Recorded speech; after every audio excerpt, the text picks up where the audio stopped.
झूठे के ने अफवाह फैला देने छै कि बियाहक बाद सबटा खर्चा कनिए पर होइ छै। जे पेट लेल नैहर में सीधा नहीं लगे छै ओ पेट सासुर में बखारी भ जाय छै। आ झूठे के ने अफवाह फैला देने छै कि बियाहक बाद सबटा खर्चा कनिए पर होइ छै।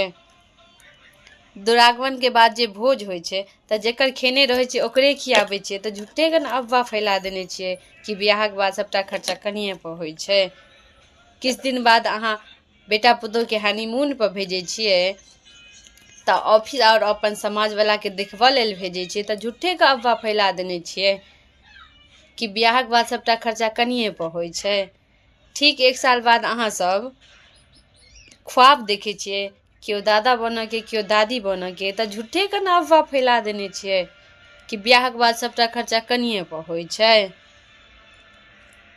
एगो नौकरानी के अहाँ जते तनख्वाह दै छियै ओकर 1/4 भाग अहाँ के कनिया मांग लैया, तऽ ओहि लेल अहाँ सब कलह करै छियै आ झूठे के अफवाह फैला देने छियै कि बियाहक बाद सबटा खर्चा कनिए पर होइ छै।